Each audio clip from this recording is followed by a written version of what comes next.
የአምላካችን የእግዚአብሔር ስም የተባረከና የተመሰገነ ይሁን። ውድ የሐናንያ ተማሪዎቻችን፣ ወዳጆቻችን፣ ቤተሰቦቻችን ሰላም ለእናንተ ይሁን። ዛሬ ደግሞ በእግዚአብሔር ጸጋ እና በበዛልን ምሕረት እንደዚህ መገናኘት ይችላል። ዛሬ ላይ አዲስ ኮርስ ከኔ ጋር የምንጀምር ይሆናል። የምንማማረውን የትምህርታችንን የኮርሳችንን ርዕሰ ጉዳይ ላስተዋውቃችሁ ከዛ በኋላ በምን አይነት ጭብጦች ላይ ወይ ደግሞ ቲሞች ላይ ትኩረት እንደምናረግ ፎከስ እንደምናረግ ጥቂት ነገሮችን በመጀመሪያው ክፍለ ጊዜያችን ማንሳት እፈልጋለሁ። ኦልራይት ዛሬ ከኔ ጋር የምንጀምረው የትምህርታችን ወይ የኮርሳችን ሐሳብ ክሪስቶሎጂ ትምህርተ ክርስቶስ ወይም ነገረ ክርስቶስ የሚለውንና ሶተሪዮሎጂ ትምህርተ ድነት ወይም ነገረ ድነት የምንለውን ይሆናል። የሁለት ትልልቅ ርዕሶች ቅይጥ አይነት ኮርስ ነው የሚሆነው። ሁለቱም ራሳቸውን ችለው መቅረብ ያለባቸው እንደሆነ ይታመናል። በአንዳንድ ኮሌጅ ላይ መርጅ ይደረጋሉ፣ ተደባልቀው ይቀርባሉ። ነገረ ክርስቶስም ክሪስቶሎጂም ከሶተሪዮሎጂ ከነገረ ድነት ጋር መርጅ ሆነው ተጣምረው ተደባልቀው ይቀርባሉ። በአንዳንድ ቦታ ላይ ደግሞ ሁለቱም ራሳቸውን ችለው የሚቀሩበት ሁኔታ አለ። ከዚህ ቀደም በነበሩን የዲፕሎማ የዲግሪ መርሃ ግብር ክሪስቶሎጂን ለብቻው ነበረ ስሰጣችሁ የነበረው። ከዚህ ቀደም አብራችሁኝ የሰነበታችሁ የቆያችሁ ታውቃላችሁ። ነገረ ክርስቶስ ብቻውን ይቀርብ የነበረ ኮርስ ነው። በዚህኛው ሴሚስተር ኦር በዚህኛው ሴሽን ግን ነገረ ክርስቶስን ከነገረ ድነት ጋር ከአስተምሮተ ድነት ጋር አብረና ያይዘን የምናይ ይሆናል። ይሄም አፕሮች ተቀባይነት ያለው የተለመደም ስለሆነ ብዙ ግርታ እንዳይፈጥራችሁ ለማለት ያክል ነው። ባይሆን ሊፈጠር የሚችለው ነገር ምንድነው? ነገረ ክርስቶስን ከዚህ ቀደም አውራበት በነበረ ወርድና ስፋት ልክ እስከ ጥጉ ሄጄ በጣም ፍትፍት አድርጌ ላላነሰው ይችላል። ምናልባት ነገረ ክርስቶስ ላይ 5 ክፍለ ጊዜ ፈጅና ነገረ ድነት ላይ ደግሞ ሶተሪዮሎጂ ላይ እንደዚሁ 5 ክፍለ ጊዜያቶች ልናሳልፍ እንችላለን። ስለዚህ የሐሳብ መጣበብ ትንሽ ካጋጠማችሁ ይሄ እንትኑ ሎዱ ስለበዛ ሁለት ኮርስን የመሸከም ያክል ስለሆነ የሚሆነው በዛ መልኩ ትረዱኛላችሁ። ላካክስላችሁ የሚችለው ነገር ቢኖር ነገረ ክርስቶስን በስፋቱ በጥልቀቱ እዚህ ጋር ባላወራውም እጃችሁ ላይ ግን በሚገባው ሞጁል ወይ ደግሞ ሃንዳውት ላይ ግን ያልተናገርኳቸውን ወይም በስሱ የሚሄድባቸውን ጉዳዮች ታገኙዋቸዋላችሁ። ነገረ ድነትም ልክ እንዲሁ ሜቢ ነገረ ድነትን በጣም በስፋት እንደ ኮርስ ከዲፕሎማ ውጪ ዲግሪ ላይ ስላላነሳ ነው ሰፊ ጊዜ ለሱ ልሰጥ እችል ይሆናል። ነገረ ድነትን እሺ ርዕሶቹን ትንሽ ላብራራቸው። ምናልባት አዲስ ተማሪዎች ልትኖሩ ስለምትችሉ እነዚህ አይነት ስነ መለኮታዊ ግባብዳ ቃላቶች ሲሰሙ ለአንዳንድ ሰው ጆሮ የመክበድ ስሜት ሊፈጠር ይችላል። ያን ክሪስቶሎጂ ብለን ስንል አንዳንዶች ቅጭም ያረጉታል ግንባራቸውን ቃሉ አዲስ ስለሆነ። ስለዚህ ርዕሱን ከማብራራት ምን ላይ እንደሚያተኩር በድፍኑ እንደው ሃይላይት የሚባል ነገር አለ አይደለ?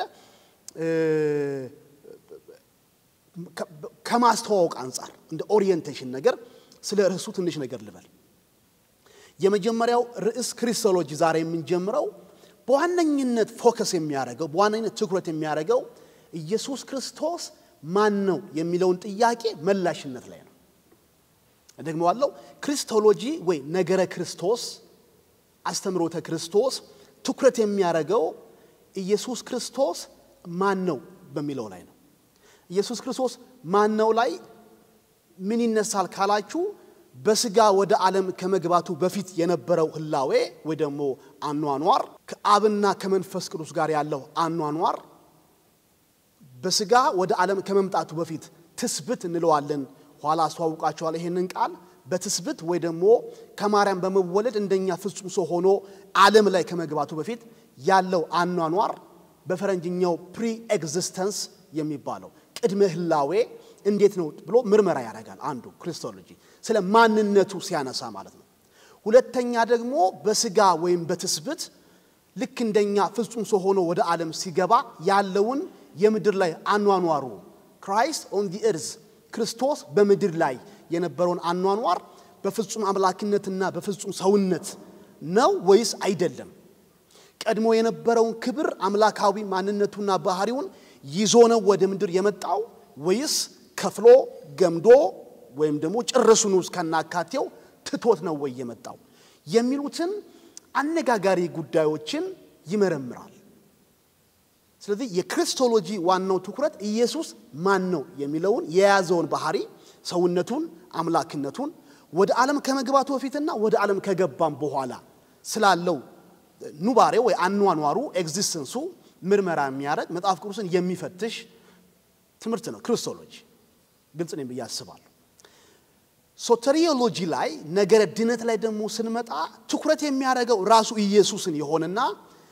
የሚያነሳው ግን ጥያቄ ኢየሱስ ማን ነው የሚለው ሳይሆን የክርስቶስን የመስቀል ላይ ሥራ ወይ ቤዝወቱን ወይም የመዋጀቱን ሥራ atonement and redemption ስርየትና ቤዛነት ይነሳል ማለት ነው ስለዚህ ሶተሪዮሎጂ እንደ ስሙ ነገረ ድነት ለድነታችን ኢየሱስ ክርስቶስ የከፈለውን መስዋዕትነት ለድነታችን የሰራቸውን ሥራዎች አገልግሎቶች ተግባራቶችን ያነሳል በአማርኛው እንዲህ ብለን እንጠራዋለን የክርስቶስን ሥራ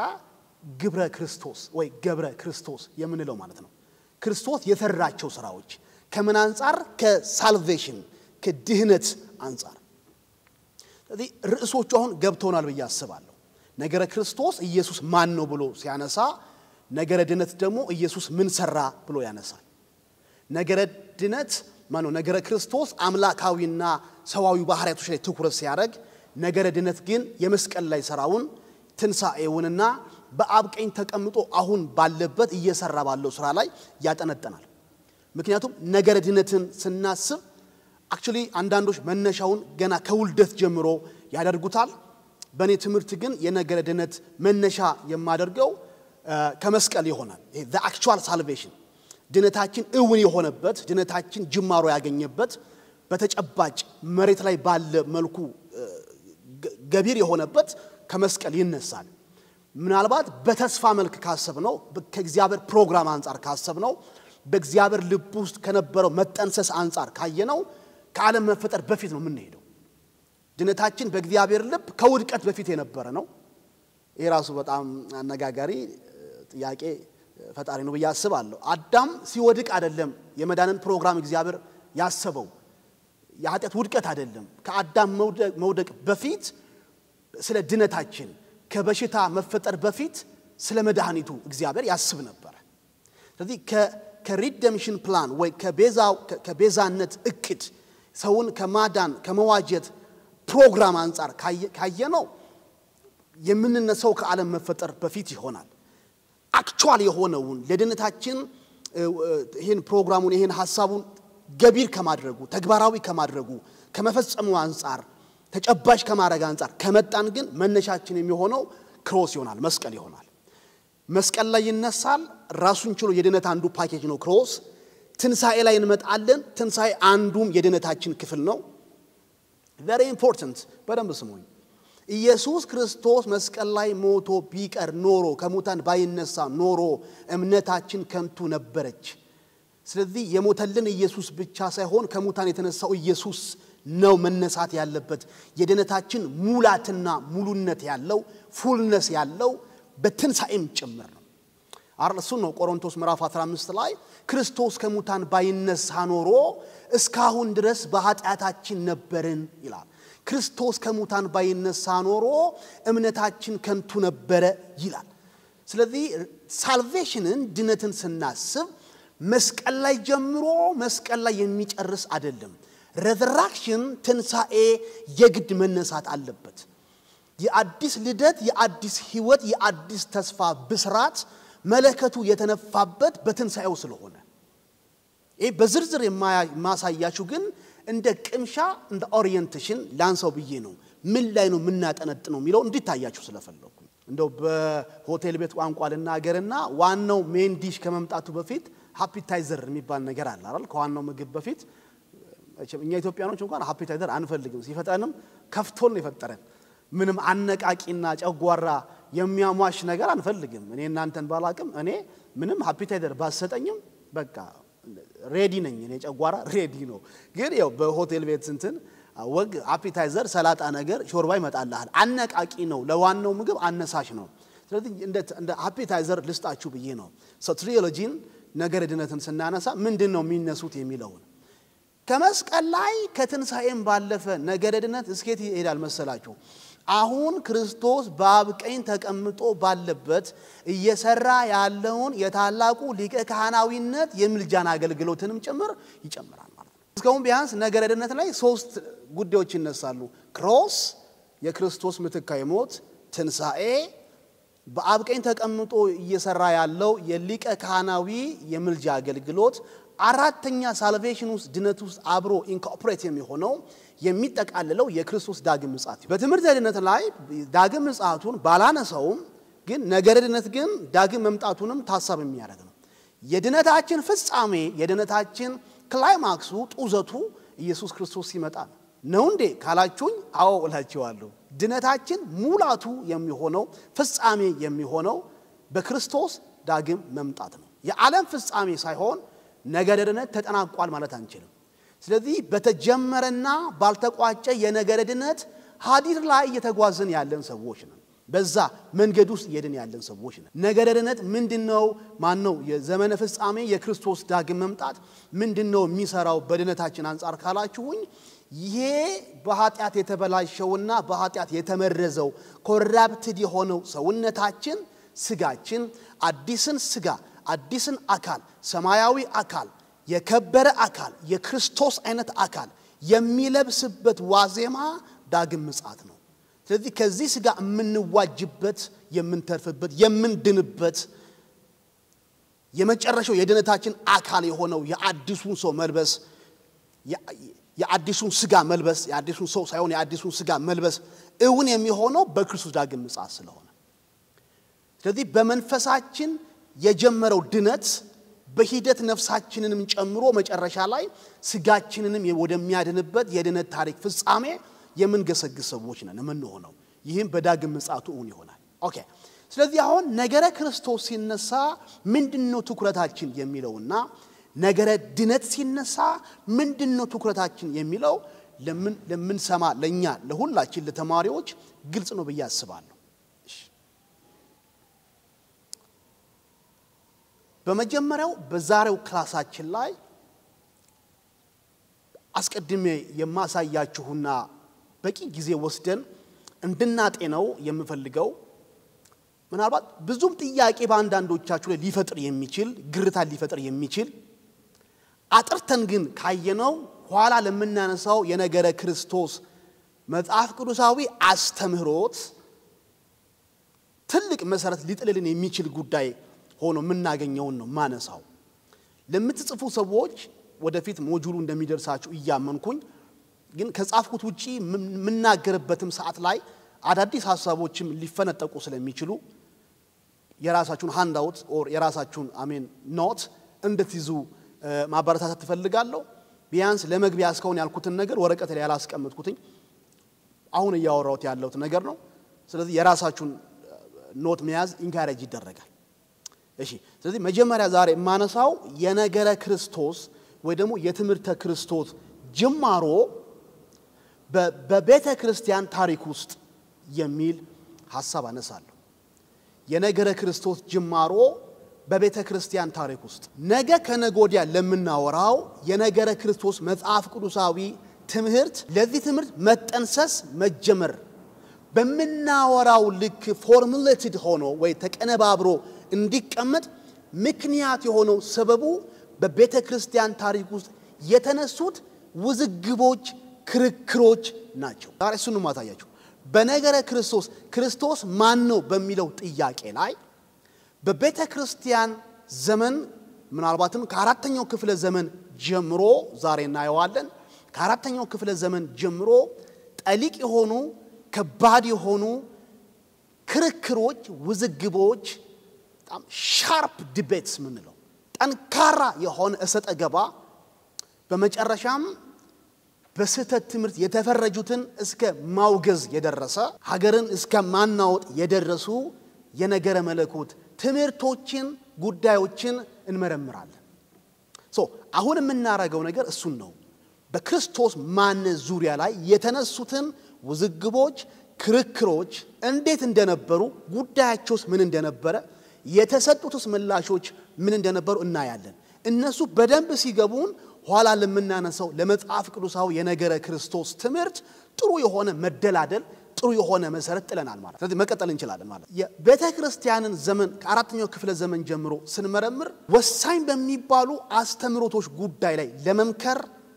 የተቀመጡ ወደ 7 የሚያደርሱ የቤተ ክርስቲያን ጉባኤዎችን እናገኛለን ወሳኝ በሚባሉ በመጽሐፍ ቅዱሳዊ በቤተ ክርስቲያን አስተምሮቶች ላይ ለመወያየት ለመነጋገር ለመከራከር ስተትን ለመግፋት ርዕቱ የሆነውን አስተምሮት አንጥሮ ለማውጣት ይችሉ ዘንድ 7 ጉባኤዎች ተሰይመዋል ትልልቅ ጉባኤዎች የዓለም አቀፍ አብያተ ክርስቲያናት መሪዎችን ጳጳሳትን ፕሬስቢተርስ ቢሾፖችን ያማከለ የጠራ ትልልቅ ጉባኤ ተካሂዷል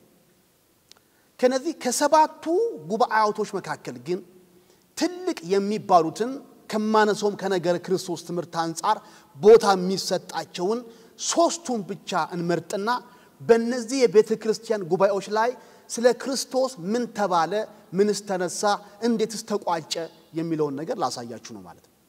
ስለዚህ ከ7ቱ ጉባኤዎች እኔ የምፈልገው 3ቱን ነው ትምህርታችን የሚያጠነጥነው ነገረ ክርስቶስ ላይ ስለሆነ የነገረ ክርስቶስን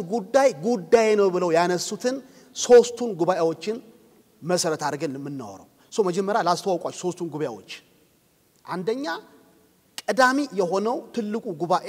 በ325 ዓመተ ምህረት ላይ ይሄም በአራተኛው ክፍለ ዘመን ማለት ነው የተካሄደው የኒቂያ ጉባኤ የሚባለው ነው the council of nicaea የኒቂያ ጉባኤ ምን ተነሳ ለጉባኤው መጠራት ምክንያቱ ማን ነበር እንዴትስ ቋጩት ቀጥሎ ማሳያችሁ ይሆናል ጉባኤዎቹ ብቻ ልንገራችሁ ብዬ ነው ከኒቂያ ጉባኤ ቀጥሎ የተካሄደው ጉባኤ 318 ላይ 325 ላይ ተካሂዷል ከዛ በኋላ 418 አካባቢ ላይ የኤፌሶን ጉባኤ the council of ephesus ይካሄዳል በምን ጉዳይ በማን ሰበበኝነት እንዴት ተቋጨ ትምህርታችን የሚያየው ይሆናል ማለት ነው ነገር ግን እስካሁን የጠራዋቸው ኒቂያም ኤፌሶንም ማዕከል ያደረገው አጀንዳው ክርስቶስና ክርስቶስ ነው በምን አንፃር ትምህርታችን ይዳሰሰዋል እንዴት ተቋጨ የግድ ይነሳል ሶስተኛውና ትልቁ ምናልባትም የዓለምን አብያተ ክርስቲያናት ለሁለት የገመደ አንድ እሳተ ገሞራ ሲነሳ ቮልካኖ ሲነሳ ተራራን ግምስ እንደሚያረጋው የክርስትናን እምነት ለሁለት ግምስ ያደረገ ኦርቶዶክስና ካቶሊክ ብሎ ለሁለት የገመሰ ምስራቁን ከምዕራቡ የገመሰ ትልቅ ጉባኤ ትልቅ አስተምሮ የተነሳበት ኬልቄዶን የሚባለው ጉባኤ 451 ላይ በ451 ዓመተ ምህረት ላይ የተካሄደው ነው በጣም ትልቅ የሚባል እስከ ዛሬ ድረስ አስሚታው ወይ ደግሞ ተጽኖ እየተሰማ ያለ ኦርቶዶክስና ካቶሊክ በሚል የምስራቁ አብያተ ክርስቲያናትና የምዕራቡ አብያተ ክርስቲያናት ተብሎ ለሁለት ላይ ታረቁ የተለያዩበትን ከባድ ክፈላ ወይ ደግሞ ቦድሶ ለሁለት ቦታ የገመሰ ጉባኤ ወይ ደግሞ አስተምሮ የተንጸባረቀው ኬልቄዶን ጉባኤ ወይ ደግሞ the council of chalcedon ላይ ይሆናል ሶስቱም ጉባኤዎች ኒቂያም ኤፌሶንም ኬልቄዶንም አጀንዳቸው የነበረው የጋለው አጀንዳቸው ክራይስት ነው ክርስቶስ ነው እነዚህ ነው ምን መረመረው ምንድነው የተነሳው ብለን አጥርተን ስንመለከት ርዕቱ የሆነውን እውነተኛውን ትምህርት ከኑፋቄው ወይ ህጸስ ካለበት አስተምሮ አበጥረን እንለያለን ምናልባት ያን የነበሩት የቤተ ክርስቲያን መሪዎች ጳጳሳቶች ኑፋቄ ነው ያሉትን ዛሬ ለእናንተ ሳቀርብ ምኑ ላይ ነው ኑፋቄ ትክክል አይደለም እንዴ የሚል ነገር ሊነሳ ይችላል እኔ እንደ አስተማሪ እንደ ትምህርት ቤት እንደ ክላስ የማረጋው ነገር እነዚህን ሐሳቦች ጠረጴዛ ላይ እበትናቸዋለሁ ለቅማችሁ ተወስዳቸዋላችሁ የኔን የግድ ተቀበሉ ምሎን ሐሳብ አላነሳላችሁም የኔን ግን ማምንበትን ሐሳብ አቀርብላችኋለሁ እንደተለመደው ጥያቄዎች በጣም ኤክስፔክት አደርጋለሁ ዛሬ በማነሳው ጉዳይ ላይ ነገም በማነሳው የሚቀጥለው ሳምንት በማነሳው ጉዳይ ላይ ቴሌግራማችን ላይ ፎርዋርድ እናደርጋለን በተቻለኝ መጠን ልመልስ ሞክራለሁ ስለዚህ በአንክሮ እንከታተል እሺ እንዲህ ብላችሁ ጻፉልኝ እነዚህን ሶስቱንም ጉባኤዎችን ስናስብና ኋላ ስንነጋገር ግብ አድርገን የምናስቀምጣቸው ነገሮች አሉ ለምንድነው እነዚህን ሶስቱ ጉባኤዎች ላይ ትኩረት አድርገን የምንነጋገረው አይኑ ትልቁ አጀንዳችን ክርስቶስ እንደሆነ ይታወቃል ከሱ ባለፈ ግን ቁም ነገር ላስጨብጣችሁ ፈልጋለሁ ታሪክን የኋላ ሄጄ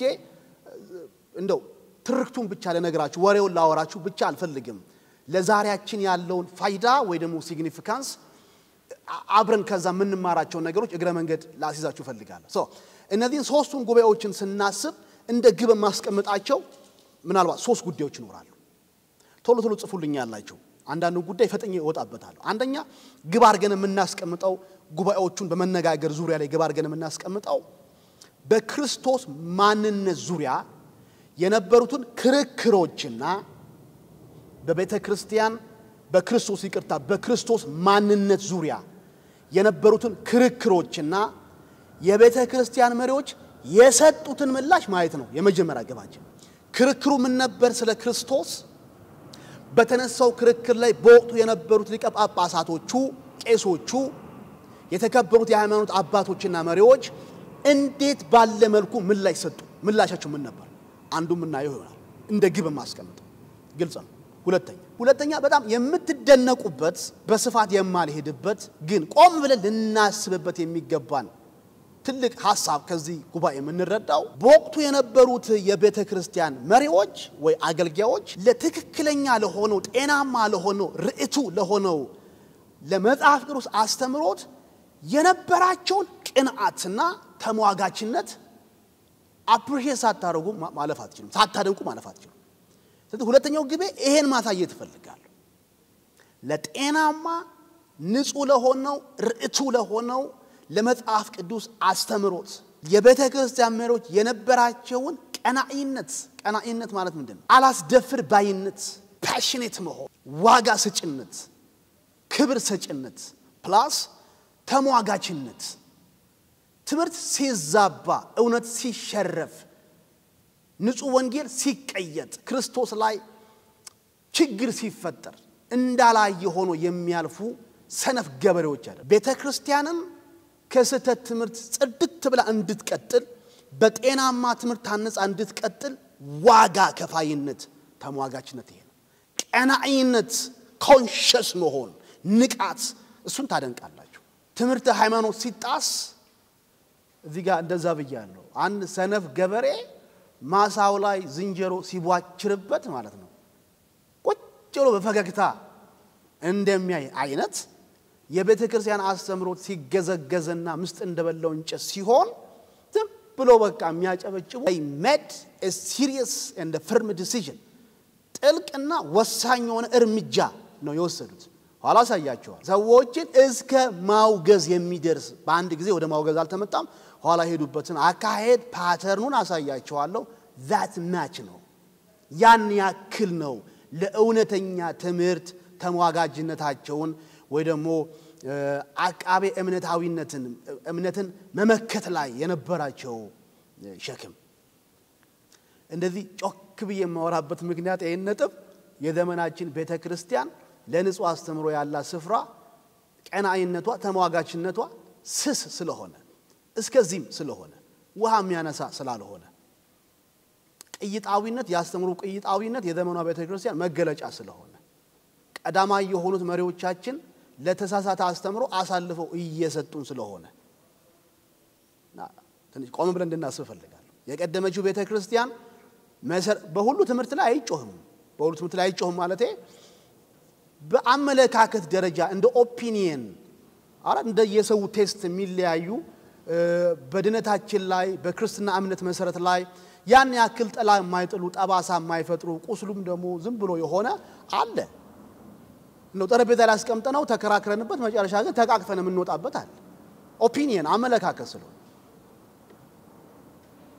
ኦፒኒየን ስለሆነ አንዳንዱ ጉዳይ ግን አመለካከት አይደለም መጽሐፍ ቅዱስ አድምቆ በግልጽ ያስተማረው ለድነታችን መሰረት እንደ ቤተ ክርስቲያን ለመቀጠልም ደግሞ መታወቂያችን የሆኑ ትምህርቶች አሉ እንደ ምሰሶ እንደ ፒላር ለአንድ ቤት መቆም ምሰሶ የግድ ነው ምርጫ አይደለም ቤታችን ደግፎ የሚያቆሙልንን ኮለኖቹን ምሰሶቹን ፒላሮቹ ላይ ኦፕሽን አይደለም እሱ ቢኖር ባይኖር አይባልም ባይኖር ካልክ አናት ላይ ተደፋዋለ ቤቱን ማለት ነው ቤቱ እንዲደረመስብ ከፈለክ በምሰሶ ላይ ቀልድ በቤቱ ቀለም ላይ ግን እንደ ኦፕሽን ነው የቤቱ ቀለም ምን ልቀባው ብትለኝ እንደ መሰረትና እንደ ኮለን እኔ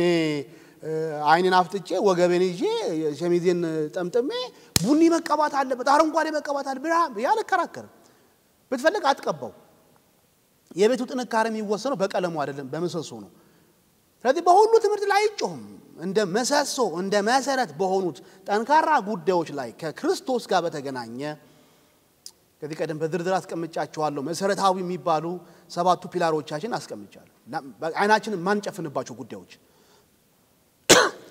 እነሱ ሲናዱ ቅድም እንዳልኩት እንደ ሰነፍ ገበሬ በአስተምሮታችን ላይ ዝንጀሮ ሲዋችርበት ምንም እንዳልተፈጠረ እንግዲህ ነገር ማብዛት መታወቂያ እንዳይሆን እየፈራው ትንሽ በጣም ስሜት የሆነባቸው ጉዳዮች ላይ ትንሽ ዱዌል አረጋለሁ አረ እንደዛ ነኝ እስካሁን በመጣንበት ማመጣጥ እኔ አንዳንድ አጥቢያ ቤተክርስቲያን ለትልቁ ለቤተክርስቲያን አስተምሮ ብቻ ሳይሆን ለአጥቢያቸው እንኳን ላለው ለአጥቢያቸው ለነሱ ዲኖሚኔሽን እንኳን መገለጫ በሆኑት አስተምሮቶች ላይ ብዙም ሲሪየስ አይደሉም ይቅር የትልቁ የዓለም አቀፍ ቤተክርስቲያን ወይ የትልቁ ቤተክርስቲያን መልክን የሚወስኑ ትምህርቶች አሉ በቃ ልንጮህባቸው የሚገቡ አይ ነው አሁን ዛሬ የምናነሳው ክርስቶሎጂ የአንድ ቤተ እምነት መገለጫ አይደለም የሙሉ ወንጌል የኤምኬሲ የቃልዮት አይደለም ክርስቲያንን ብሎ የሚያምን ማህበረሰብ በሙሉ ሊይዘው የሚገባ እምነት ነው ክርስቶስ ላይ የሚኖረን አቋም በቃ ግልጽና ግልጽ ነው እንደ ቸርች የሚያስቆጥረን ግን ደግሞ እንደ ዲኖሚኔሽን ደግሞ እንደ አንድ ቤተ እምነት ደግሞ የራሳችን ብቻ አሉን አይደል ለምሳሌ ሙሉ ወንጌል ላይ በልሳን መናገር በቃ ማናመቻመችበት ጉዳይ ነው በዳግም የተወለደ አማኝ ሁሉ በልሳን መናገር አለበት ይሄ የሙሉ ወንጌል ወይ ደግሞ የጴንጤቆስጣውያን እምነት ነው ካሪዝማቲክ ላይ ስንመጣ አሜን ካሪዝማቲክ ቸርቾች ላይ ስንመጣ ሙሉ ወንጌል ላይ ያለው የልሳን አቋም አይገኝም ለለፈለኩት አንዳንዱ የቤተ እምነቱ አስተምሮት ላይ እንኳን ጥቃት ሲደርስ ምንም አይመስለው መካቴ እምነት ላይ በጣም ደካማ ነው ላችሁ ፈልጌ ነው ሶ እነዚህ ሶስቱ የጠቀስኳቸው አብያተ ክርስቲያናት ማን ነው የቤተክርስቲያን ጉባኤዎች አንዱ የሚነግሩን ነገር ለርዕቱ አስተምሮት ሊኖረን የሚገባው ቀናኢነትና ተሟጋችነት አስተምሮትን መመከትን በጣም ያወሩናል ሶስተኛ ጉባኤዎቹን ስንመለከት አንዱ የምንማረው ሌሰን እንደግባም አርጌ ያስቀምጥኩትኝ በቤተክርስቲያን የሰተ ትምህርት ሲፈጠር ወደሙ ኑፋቄ ሲያቆጠቁጥ ቤተክርስቲያን ያንን ትምህርት አንድ ለምታረግበት የምትይዝበት መንገድ አንዱ ሌሰን ሆኖ ይቀርባል በትምህርተ ክርስቶስ ዙሪያ ይሁን በመንፈስ ቅዱስ ዙሪያ ይሁን በዘመን ፍጻሜ ጉዳይ ይሁን በየትኛውም ጠንካራ በሚባሉት መሰረታዊ አስተምሮቶች ዙሪያ ላይ ከእግዚአብሔር ቃል ውጪ የሆነ ያፈነገጠ ህጸጽ ያለበት ኑፋቄ ሲያቆጠቁጥና ሲፈጠር ቤተክርስቲያን እንዴት ነው ታክል ማድረግ ያለባት ምላሽ መስጠት ያለባት አይ ነው እንትኑ ትምርቱ ልክ እንደ ትኩስ ድንች ነው በክርስቶስ ዙሪያ ላይ በመስቀል ዙሪያ ላይ በድነታችን ዙሪያ ላይ የሚነሱት አንዳንድ ትምርቶች እንደ ትኩስ ድንች ናቸው ማለት ሲሪየስ ናቸው ግን ይሄን ትኩስ ድንች ምንድነው የምታረገው አትበላው ይፈጃል አጥለው ድንች ነው እንዴት አድርገን እንያዘው ይሄን ኑፋቄ ትኩሱን ድንች ቤተክርስቲያን እንዴት ነው ያያዘችው አንዳንድ ቶሎ ውርውር ስለሚያረጋው በምን መልኩ ነው ምላሽ የተሰጠው ለሰተ ትምህርት ቢያንስ እቺን ነክቻት እንዴት ምላሽ እንደሰጡ ነክቼው ሌሎቹ ሁለቱ ኋላ ምን መጣበት ስለሆነ ጎትቼ ወይ ስቤው ወስዳቸዋል ወደ ኋላ በማነሳበት ቦታ ላይ የሰተ ትምህርትን ግን ወይ ኑፋቄን ቤተክርስቲያን ያያዘችበት መንገድ ጉባኤዎቹ ላይ ስትመለከቱ እንዲህ ያለ መንገድ ታያላችሁ አንደኛ በተነሳው አወዛጋቢ ትምህርት ላይ አሁን ዛሬ ምን ጀምረው ነገረ ክርስቶስ አይደለ በነገረ ክርስቶስ ላይ በኒቃዬ ጉባኤ አሪዮስ ነው ለምሳሌ ዛሬ ሀብለን ምናነሳው ሰውዬ አሪዮስ ነው የእስክንድሪያ ጳጳስ በጣም ኦክ ትልቅ ሊቅ የሆነ ሰው ነው ሪስፔክትድ ፐርሰን ነው እንደው የሆነ ምእመን አይደለም መንገደኛ አይደለም ትልቅ ሰው ነው አሪዮስ እሱ በክርስቶስ ላይ ፎረሸ ወይ ስተት የሆነ ስሁት የሆነ ትምህርት አስተማረ ክርስቶስ ኢየሱስ ከእግዚአብሔር ጋር በመለኮት የተስተካከለ እኩያ አይደለም የእግዚአብሔር አይነት የመለኮት ባህሪ የለውም ሲቀጥል ልክ እንደ እግዚአብሔር ከዘላለም ዓለም በፊት የነበረ ጅማሬ የለሽ ሳይሆን ጅማሮ ያለው የተፈጠረ ፍጡር ነው እግዚአብሔር ከፈጠራቸው ፍጥረታቶች መካከል አስቀድሞ እግዚአብሔር አብ ልጁን ኢየሱስ ክርስቶስን ወልደ እግዚአብሔርን ፈጠረው ብሎ ተነሳ ኦኬ ቤተክርስቲያን ስህተት ነው ብላ አመነችበት ጉባኤ ተጠራ በጉዳዩ ላይ አሁንም ማነሳው ፖይንት እንግዲህ ይሄ ነው ስህተት ትምህርት ሲፈጠር ወይ ስሁት ትምህርት ሲፈጠር እንዴት ነው ሃንድል የተደረገው? መጀመሪያ ያደረጉት ነገር ጥልቅ ወይ ጠሊቅ የሆነ ውይይት አደረጉ ማለት ነው። ዴፕዝ ያለው ዲስከሽን። የዓለም አብያተ ክርስቲያናት መሪዎች ከያሉበት በደብዳቤ ተጠርተው መጡ፣ ተቀመጡ፣ ቀናት ተፈጀ፣ ሰዓታት ተሰዉ። ይሄ ትምህርት ተመረመረ። ከቅዱስ ቃሉ አንፃር ጠሊቅ ውይይት ተደረገ። በስሜታዊነት በደመ ነፍስ ይሄን ሰው ወደ ማውገዝ አልመጡም። ስክን ባለ መንፈስ ልክ ሐዋርያት ሥራ ምዕራፍ 15 ላይ የኢየሩሳሌም ጉባኤ ላይ በድነት ዙሪያ ላይ የአይሁድ ሕግ አጥባቂዎችና እዚህ ደግሞ አዲሱ መጤ የተባለው የክርስትናን ትምህርት አራማጆች ሆኑት ጳውሎስና በርናባስ መካከል ባስተምሮ የተፈጠረውን ግጭት ለመፍታት ስክን ብለው እንደተወያዩ ኒቂያም ላይ ስክን ብለው የአርዮስን ጉዳይ ብለው መከሩ። መምከር ብቻ ነው በጉዳዩ መምከር ብቻ አይደለም፣ ስህተት ሆነው ሲያገኙት ያንን ሰው ከስህተቱ ይመለስ ዘንድ የነስሐና የመመለስ እድል ሰጡት። it's a grace spirit ወደ ልቡ እንዲመለስ ትምህርቱን ስክን ብሎ እንዲያይ የጥሞና ጊዜ የተግሳጽ ጊዜ ሰጡት። ሁለተኛ ሶስተኛ ይሄን ሁሉ ሂደት ሄደው ውይይት አድርገው እንዲመለስ እድል ሰጠው። መክረውትም ደግሞ ዋናው ጳጳስ ሊቀ ጳጳሱ የጠቅላላ የአብያተ ክርስቲያናቱ የወቅቱ ቤተክርስቲያናት መሪ የነበረው ሊቀ ጳጳስ የነበረው ኋላ ማሳያችሁ ሰው ጳጳሱ ቁጭ አድርጎ መክሩ። ይሄን ሁሉ ሂደት ሄደው አልመለስ ሲል መጨረሻ ላይ አናቲማ ይወገዛል ማለት ነው። ከቤተ ክርስቲያን አካልነት ተቆርጦ እንዲወጣ ይደረጋል። የመጨረሻው ሂደት ይሄ ነው። ካሁን በኋላ ይሄ ሰው ባለበት ጳጳስናዊ ማዕረግ በቤተ ክርስቲያን ውስጥ ባለው መንፈሳዊ ተራክቦ ወይ ደግሞ አስተዋጽኦ ግንኙነት መቀጠል የለበትም ተብሎ ይፋዊ ሆነ ፐብሊክ የሆነ ውግዘት ወይ ደግሞ አናቲማ ይደረጋል ማለት ነው። ቤተ ክርስቲያን በጣም ዋይዝሊ መሪዎች ዋይዝሊ አስተምሩትን ሃንድል ያደርጋሉ። ቀናኢ ናቸው፣ ተሟጋች ናቸው፣ ስክን ያሉ እርግጥም ያሉ ናቸው። እንደ ጎረምሳ አያረጋቸው ማለት ነው። እስከው ምንድነው ያወራን ያለነው? የነገረ ክርስቶስን ጉዳይ በአስተምሮ መልክ ከመመልከታችን በፊት በታሪክ ውስጥ በቤተ ክርስቲያን ጉባኤ ውስጥ እንዴት ባለ መልኩ ለክርክር ለሙግት ምክንያት ሆኖ እንዳለ ስናየው ኋላ ለምናነሳው መጽሐፍ ቅዱሳዊ ትምህርት መሰረት ይሆናል ብለን ተነሳናና እነዚህ ደግሞ የነገረ ክርስቶስ ጉዳይና አጀንዳ እንደ አጀንዳ የተያዘባቸው ጉባኤዎች ደግሞ ሶስት ናቸው። የኒቂያ ጉባኤ፣ የኤፌሶን ጉባኤና የኬልቄዶን ጉባኤ። እነዚህን ጉባኤዎች ግን ደግሞ በጥቅሉ ስንመለከታቸው ከነሱ የምንማረው ደግሞ ነገር አለ በእግረ መንገድ ብዬ አነሳሁኝ። ካነሷቸው ሶስቱ ጉዳዮች መካከል አንደኛ በክርስቶስ ዙሪያ ላይ እነዚህ ጉባኤዎች ያነሱት ርዕሰ ጉዳይ ምን ነበር የሚለውን እንድንመረምር እንሆናለን። አሁን ቀጥታ ሱ ላይ ነው የምገባው። ሁለተኛ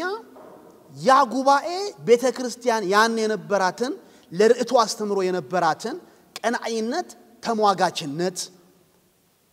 ጥልቅ እንደሆነ እምናይበት እድል ይከፍትልናል። ዛሬ ላይ ብዙ ሌሰን ከሱ ስለምንወስድ ሶስተኛ የቤተክርስቲያን መሪዎች ያን የነበሩት የአብያተ ክርስቲያናት መሪዎች ቄሶቹም ቢሾፖቹም ወይ ደግሞ ጳጳሳቱ ሐሰት ትምህርት በቤተ ክርስቲያን ሲያቆጠቁጥ ሐሰት ትምህርትና ሐሳዊውን ሰው እንዴት ባለ መልኩ ሃንድል እንዳረጉት ትሪት እንዳረጉት የሄዱበትን መንገድ ሌሰን ይሰጣናል ብለን ሶስት ነገር ለማየት ሞከርን። አሁን ትንሽ እየገፈተርኩ ልሰዳችሁ እንግዲህ ወደ ገደለው ነው የሚባለው አይደለ? ወደ ተነሳነበት ርዕስ እያንደረደርኩ ልሰዳችሁ። የማግባባት ስራ የመንደርደር ስራ ነው እስካሁን እየሰራን ያለነው። አሁንም ትንሽ ላንደርድራችሁ ግን ጠጋ የሚል መንደርደር ወደ ዋናው ጉዳይ ወደ ገደሉ ጫፍ ጠጋ የምንልበት መንደርደር ነው የምናረጋው። በክርስቶስ ማንነት ዙሪያ ላይ የተሰየሙትን ጉባኤዎች ከባድ የሚያረጋቸው ነገር ምንድነው ብዬ ላንሳ። በክርስቶስ ማንነት ዙሪያ ላይ የተሰየመውን ጉባኤ ኒቂያን፣ ኤፌሶንን፣ ኬልቄዶን ማለት ነው። እነዚህ ሶስቱን ጉባኤ ከባድ የሚያረጋቸው ነገር አለ። የነገሩን ጥልቀት የምናነሳው ርዕሰ ጉዳይ አንገብጋቢነት በጣም እንዲታያችሁ ስለፈለኩኝ ጉባኤው ምን ያህል ከባድ እንደነበረ ይሄን ርዕሰ ጉዳይ ለማንሳት ከባድ እንደነበረ አድካሚ እንደነበረ ያን ሁሉ አልፈው ለኛ የነገረ ክርስቶስ አስተምሮ መሰረትን ጥለውልን ነው የሄዱት ግን የሄዱበት መንገድ ከባድ ነው ራፍ ነው በጣም ሻካራ ነው እሱ ላሳያችሁ እናንተም ላይ እንትኑን ለዚህ ትምህርት ያለውን ዋጋ እንደው ብላችሁ በጥሞና አክብዳችሁ እንድታዩ ስለምፈልግ እንደው እንደ ቀልድ የምናየው ጉዳይ እንዳልሆነ ነገረ ክርስቶስ ወይ ትምህርተ ክርስቶስ እንደው እንደ ቀልድ የምናየው ጉዳይ እንዳልሆነ እንዲታያችሁ አስተምሮቱ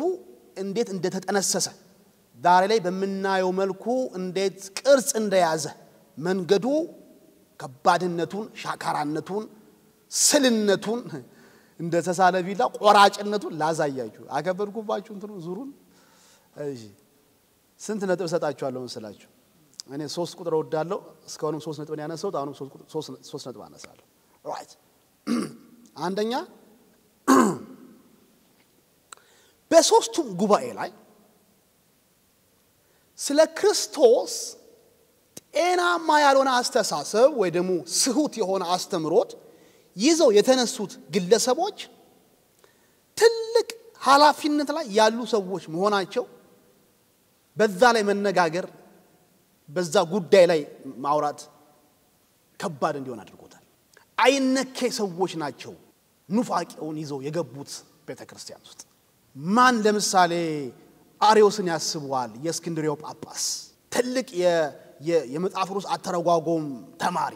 ከኦሪገን ቁጭ ብሎ የተማረ ሰው ማን ያስባል ንስጥሮስ የተባለውን ትልቅ የቤተክርስቲያን ቢሾፕ ኋላ በመናየው የአስተምሮ ዝቅጠት ውስጥ ይዘፈቃል ብሎ ማን ይጠብቃል የአንድ ገዳም አበመኔት ወይ መምህር የነበረውን ኋላ ምናነሳው ግለሰብ በዛ ደረጃ ላይ አውጣኬ ይባላል እመጣበታል ስማቸው ካስቸገራችሁ ችግር የለም ወረቀቴን የምታገኙታላችሁ እኔም እየደጋገምኩኝ አነሳቸዋለሁ አሪዮስን ንስጥሮስን አውጣኬ እነዚህ በሶስቱም ጉባኤዎች ላይ ለጉባኤው መጠራት ምክንያት የሆኑ የስተት አስተማሪዎች ተብለው የቀረቡ ሰዎች ናቸው እንግዲህ ናቸው አይደሉም ኋላ ምናየው ነገር ነው ግን ጉባኤው እንዲጠራ ውይይት እንዲደረግ ክርክር እንዲደረግ በክርስቶስ ዙሪያ ላይ ተሳስተዋል ተብለው በስተትነት የተፈረጁ ሰዎችን ካያቸዋቸው አሪዮስም ንስጥሮስም አውጣኬም ትልቅ የቤተክርስቲያን የስልጣን የኃላፊነት ደረጃ ላይ የነበሩ አንደኛው ጳጳስ ነው አሪዮስ ንስጥሮስ ቢሾፕ ነው ፕሪስቢተር አውጣኬ የአንድ ገዳም አበመኔት ወይ ኡቅ መምህር ነው ስመጥር የሆነ በተለይ ደግሞ የአውጣኬ ይገርማል ኋላ ሳያቸዋለሁ በወቅቱ ከነበረው የንጉሰ ነገስቱ የቴዎዶሲዮስ ጠቅላይ ሚኒስትር ከነበረው ሰው ጋር በጣም የጠበቀ ግንኙነት ያለው ለዛ ሰው የነፍስ አባት የነበረ ሰው ነው አበመኔት አውጣኬ እነዚህ ትልልቅ ሰዎች ናቸው አሁን ለምናወራው ለነገረ ክርስቶስ መረባበሽና ለሱት አስተምሮ ሰበብና ምክንያት የሆኑት እና ጉባኤውን አንዱ ከባድ የሚያደርገው አሁን ዝም ብለ አስቡት እንትኑ ድባቡን አሪዮስን መሃል ላይ ያስቀምጠህ ወደ 318 የሚያክሉ የቤተክርስቲያን አባቶች ሴንተር አሪዮስን አስቀምጠው ሊያወግዙት ሲነሱ ይቸግራል የሆነ ምእመን አይደለም የሆነ ሙሉ ጊዜ አይደለም መሃላቸው የተቀመጠው የነሱ ራስ የሆነ ሰው ነው ለብዙዎቹ መንፈሳዊ አባት የሆነ ሰው ነው አሪዮስ እሱ ላይ ነው እንግዲህ በትራቸው ሊያነሱ ያሉት ጉባኤውን ከባድ ያደርገዋል ንስጥሮስም ላይ ስንመጣ እንደዚሁ ነው ከሆኑ አመታት በፊት የአሪዮስን ትምህርት ቁጭ ብሎ ያወገዘ ሰው ነው ተደማጭነት የነበረው ሰው ነው ዛሬ በተራው አዳልጦት ገብቶ በፍርድ ወንበር ላይ የተቀመጠው በኬልቄዶን በኤፌሶን ጉባኤ በሁለቱ ጉባኤቶች ላይ ተሰየመ ማን ይጠብቃል ንስጥሮስ እንዲህ ባለ የስተት አዳላጭ መንገድ ላይ ተገኝቶ ለውግዘት በትር ይነሳበታል ብሎ ማን ይጠብቃል እነዚህ አይነኬ የሆኑ ሰዎችን ማንሳት ለዛ ጉባኤ ቀላል አይደለም ዛሬ ላይ ምን ቸገረው እሱ ነው አይደለም ትልልቅ ስም ያላቸው ሰዎች ሲያዳልጣቸው እንደ ኮምፕሮማይዝ ነው የምናደርገው እንዳላየ ሆነን የምናልፈው ግርማ ሞገሳቸው ያስፈራናል የድምጻቸው ውፍረት ያስደነግጠናል ቆዳቸው ወፍራም ነው ስማቸው ሰማይ ጠቀስ ነው እና ደፍረህ እነሱ ላይ ብዕርህን ልታነሳ ይከብዳል አርዮስ እንደዛ ነው በአርዮስ ላይ በትር ተነሳ በንስጥሮስ ላይ በአውጣኬ ላይ በትር ተነሳ ቀጥሎ ምን እናየው አሁን ማነሳው ምንድነው ላረግ የፈለኩት ነገር በክርስቶስ ጉዳይ ላይ የተሄደበት መንገድ ይሄን ጉባኤ ስንመረምር ምን ያህል ከባድ እንደሆነ ዳገተማ እና ቆርቋሪ የሆነ ምቾት የማይሰጥ ፒስታ አይነት መንገድ ነው የሄዱት እንደዛ እንዲሆን ምን አደረገው ለሐሰቱ ትምርት መነሻ የሆኑ ሰዎች ተራ መመናን ሳይሆኑ ትልልቅ መንፈሳዊ ስፍራ ላይ የነበሩ ሰዎች መሆናቸው እና አርዮስ እና ንስጥሮስና አውጣኬ ሁለተኛ ጉባኤውን ከባድ የሚያደርገው ምንድነው ሁለተኛና ከባዱ ቅድም ነካረጊዋለሁ ለውግዘት ወይ በስተት ትምርት ተፈርጀው ከቀረቡት እነዚህ መንፈሳዊ አባቶች መካከል አንዳንዶቹ በወቅቱ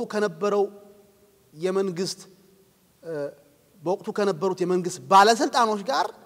የቀረበ ትስስርና ሽርክና የነበራቸው ሰዎች ናቸው ለምሳሌ አውጣኬና ነሰውላችሁ መጣለው አውጣኬ የሚባለው ሰው ማን ነው ምን ትምርትን ያስተማረው መጣበታለሁ ሶስቱም አርዮስንም ንስጥሮስም አውጣኬ ይያልኩኝ በስም የጠራዋቸውን ለአንዳንዶቻችሁ ጆሮ ምናልባት ከአርዮስ ውጪ ንስጥሮስና አውጣኬ በጣም እንግዳ ናቸው አርዮስን እንኳን እናቀዋለን የምናቀው በስድብ መልክ ነው አይደል ወላጆቻችን ድሮ ይሄ አርዮስ ብለው በጣም አስቸጋሪ ልጅን በዛ መልኩ ይሰድቡት ነበር አሉ አርዮስ ግን የሆነ ሰይጣን ወይ ደግሞ ነብርና እባብ አይደለም ዘንዶ ምናምን አይደለም አርዮስ የሰው ስም ነው በቃ ነው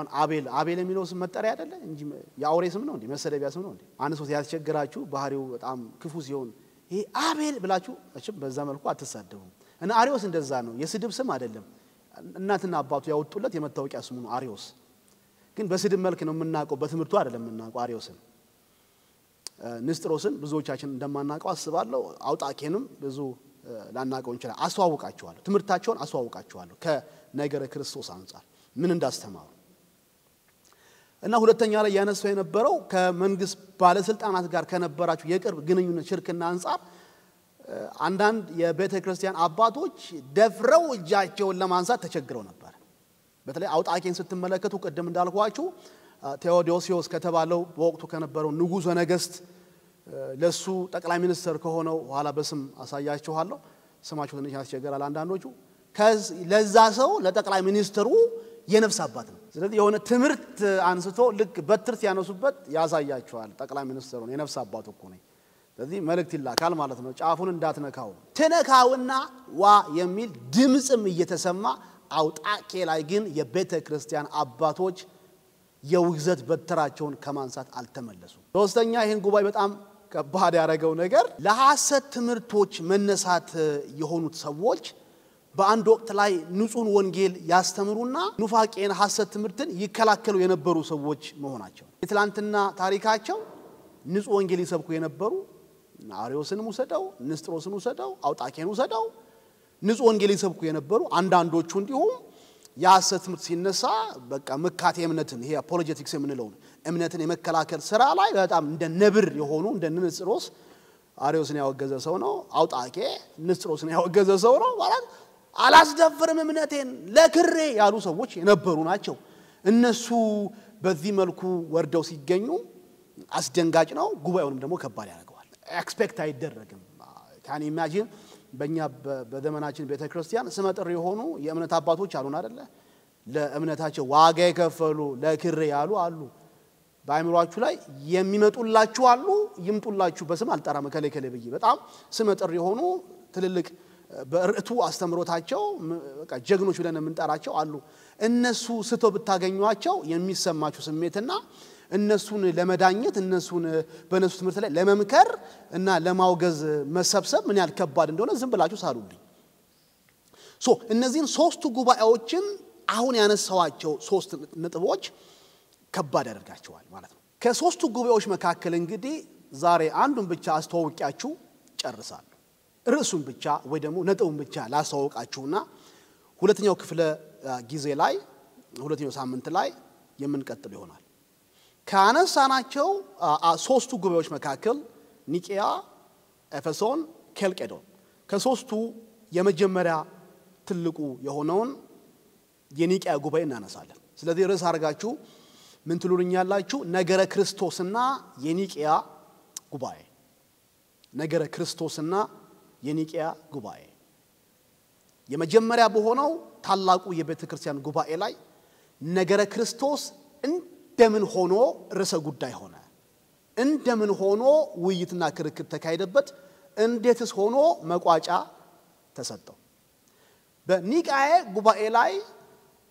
ለዚህ 318 የሚያክሉ የዓለም አብያተ ክርስቲያናት መሪዎች ከያሉበት ተጠርተው መጥተው እንዲ ከተሙ እንዲ ሰየሙ የሆነበት ምክንያት እና ሰበቡ አሪዮስ የሚባለው ቅድም ያስተዋወቃችሁ የእስክንድሪያው ጳጳስ ነው ይሰው ምን ትምርት ይዞ ቢመጣ ነው እንደዚህ ግር ብለው የመጡት ካላችሁ ክርስቶስ ኢየሱስ ከእግዚአብሔር አብ ጋር በመለኮት የተስተካከለ ፈጽሞ አይደለም ለህላዌው ጅማሮ ያለው